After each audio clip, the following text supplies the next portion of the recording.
There is a man you have never heard of. He controlled one of the largest financial empires in human history. He influenced governments, shaped wars, and moved resources across continents. Kings consulted him. Generals waited for his approval.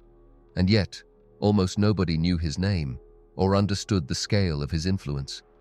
Not because he was hiding, because he had mastered something so dangerous, so psychologically lethal, that Machiavelli documented it as the highest form of strategic intelligence. He allowed the world to misunderstand him completely. He let people look directly at him while remaining blind to what he truly was. He let them underestimate him, not as a temporary tactic, not as a short-term game. This was a permanent and deliberate strategy, a way of moving through the world that transformed every assumption others made into a weapon he could eventually use against them. Every person who underestimated him eventually found themselves working within systems he controlled. Some became allies, some became dependents, others became irrelevant. They never realized that the moment they dismissed him was the moment they surrendered their advantage. What you are about to learn will permanently change how you see underestimation. Most people view it as disrespect. Most people experience it as a wound. But history repeatedly shows that those who understand it correctly turn it into one of the most powerful strategic advantages available. The most psychologically dangerous people in history were rarely the ones everyone watched. They were not the loudest voices in the room. They were not the most visible faces in society. Their strength existed beneath the surface, hidden behind patience, observation, and strategic silence. The world teaches you to be noticed. From childhood, you are encouraged to prove yourself, display your talent, and compete for attention. You are told that visibility creates opportunity and that recognition creates influence. Most people never question this belief. Schools reward visibility, workplaces reward confident voices, social media rewards constant performance. Entire systems encourage people to advertise their intelligence, success, and ambition publicly. Eventually, many people begin confusing attention with genuine power. Because the lesson appears logical, if people see your value, they will respect it. If people see your power, they will fear it. If people see your intelligence, they will follow your lead. At first glance, the entire idea seems impossible to argue against. Yet Machiavelli watched this belief destroy powerful men repeatedly. Not because they lacked resources or intelligence. They failed because they made themselves visible. They revealed too much before the game was finished, allowing opponents to understand exactly who they were and exactly how to stop them. From the moment you were old enough to understand competition, you were given a simple instruction: stand out, be noticed, make your value visible, speak louder, act bolder, prove yourself in a way that cannot be ignored. And over time, this instruction began to feel like universal truth. Schools rewarded the students who spoke first. Workplaces promoted the ones who spoke the loudest. Entire systems evolved around the idea that visibility equals competence and confidence equals capability. But systems do not always reward truth. They reward what is easiest to observe. And you absorbed this lesson without resistance because it felt rational. If people can see your value, they will respect it. If they can see your intelligence, they will trust it. If they can see your power, they will fear it. But this assumption contains a hidden flaw that most people never detect. Because if people can see your value too clearly, they can also measure it. And once something can be measured, it can be compared, challenged, and eventually undermined. Visibility creates understanding, but it also creates vulnerability. Machiavelli observed this pattern with precision.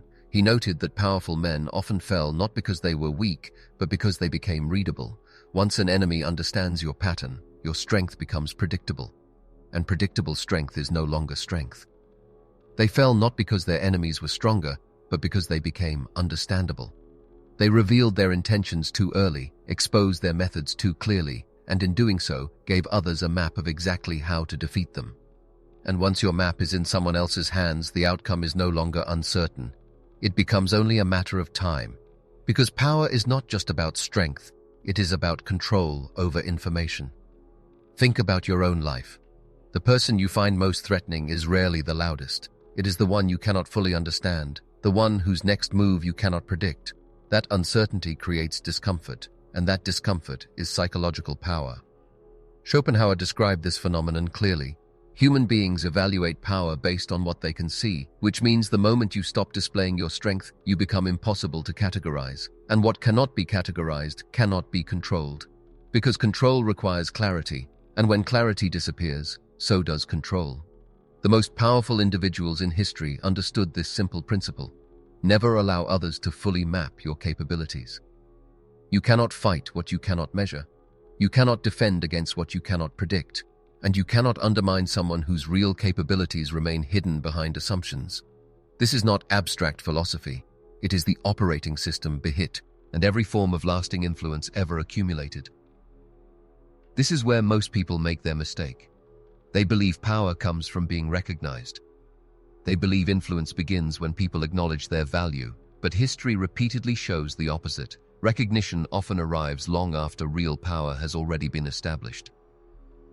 Now we enter history itself, because theories are easy to admire, principles are easy to repeat, but the true value of an idea appears when someone applies it under real conditions with real consequences while entire civilizations are watching. 15th century Florence stood at the center of the Renaissance. Wealth flowed through its streets, powerful families competed for influence, political alliances shifted constantly, every ambitious man wanted visibility, every powerful family wanted recognition, and that environment created the perfect cover for a different kind of strategist. At the center of this transformation stood Cosimo de Medici. Officially, he was a banker, not a king, not a military commander, not a ruler. Nothing about his public identity suggested the level of influence he would eventually accumulate throughout the city. While rival families displayed their wealth through palaces, celebrations, and public demonstrations of power, Cosimo chose a different path. He remained quiet. He allowed others to dominate attention while he focused on becoming useful. He solved problems before they became crises. He helped people without demanding recognition. He quietly built obligations, trust, and dependence. And over time, these invisible connections became more powerful than armies, titles, or public prestige. His rivals looked directly at him and saw only a banker, a harmless financier, a man too ordinary to fear.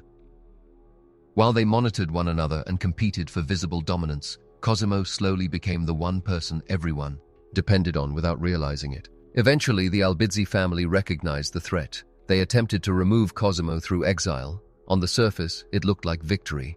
They believed they had eliminated the source of his influence, but they misunderstood where his power actually existed.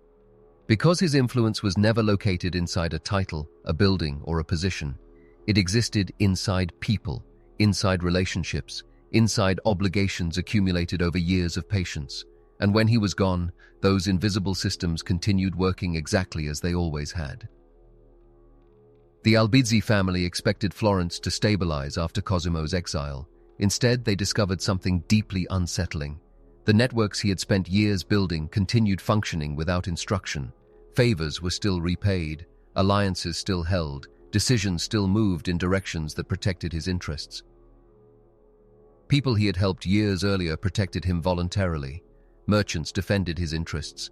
Political allies activated without being asked. The city had become so interconnected with his influence that removing the man did not remove the system. When Cosimo eventually returned, the outcome was almost inevitable. His enemies had spent years focusing on visible power while ignoring invisible dependence. By the time they understood their mistake, there was nothing left to stop. The Albizzi family was finished, not through military conquest, not through public humiliation, not through dramatic confrontation. They lost because they failed to notice power while it was still invisible and manageable. For 30 years, Cosimo effectively ruled Florence. No crown rested on his head, no throne elevated him above others, no official title accurately described his authority. Yet everyone who mattered understood where real influence existed. No title, no throne, no crown, just influence so complete that it no longer required recognition. And that is what makes Cosimo one of history's greatest examples of strategic underestimation transformed into power. Now travel across continents and centuries. Ancient China, the Three Kingdoms period. One of the most dangerous political environments ever recorded, where displaying weakness invited destruction and displaying brilliance often invited fear. Within this environment emerged a man named Sima Yi. His strategic vision was so advanced that many of his rivals could not fully understand his actions until long after he had already achieved his objective. But Sima Yi faced a dangerous problem. He served under rulers so suspicious that exceptional competence itself could become a threat. The more brilliant he appeared, the more closely he would be watched. So Sima Yi made a decision most people would consider impossible. Instead of displaying his strengths, he concealed them. Instead of proving his capability, he performed weakness. Instead of demanding recognition, he encouraged underestimation. He faked illness, he moved slowly, he allowed others to see a version of him that appeared weak, confused, and increasingly irrelevant. The performance was so convincing that many of the people monitoring him stopped treating him as a serious threat altogether. As suspicion faded, surveillance weakened. As surveillance weakened, freedom increased. And as freedom increased, Sima Yi gained something more valuable than military strength or political status. He gained time. Time to position allies, time to gather information, time to prepare. Then the moment arrived. The people who believed he was harmless had already made their decision about him. Their guard was down, their assumptions were fixed, and because they thought they understood him, they stopped asking questions. What happened next was swift. Years of preparation converted into action. Allies moved into position. Resistance collapsed before it fully understood what was happening. By the time opponents recognized the threat, the outcome had already been decided. He won because they underestimated him. He won because they believed their own assumptions. He won because they stopped observing. And the moment observation ended, their advantage disappeared with it. This brings us to the first principle. Never rush to correct someone's low assessment of you. Most people waste enormous energy trying to change opinions that can actually serve them. Underestimation is often a strategic asset disguised as an insult. The second principle is simple. Announce less, build more. Visible people often reveal their intentions before their results exist. Invisible people allow results to appear first, leaving no time for interference or opposition. The third and fourth principles complete the framework. Become essential before people realize they need you. Learn more about others than they know about you. Quiet utility and inform. Asian asymmetry create advantages that attention and recognition never can. At some point, this idea becomes personal. You begin to reinterpret every dismissal differently. Every time someone overlooked you, underestimated you, or failed to recognize your value, you assumed something was being taken away. What if something was actually being given? The man from the beginning became powerful the day he stopped needing recognition. Every dismissal became information. Every underestimation became space. Every overlooked moment became an opportunity to position himself where nobody expected. He did not fight for attention. He accumulated influence in silence, and by the time people understood who he really was, the game was already over. Let them underestimate you. It may be the greatest advantage you will ever receive.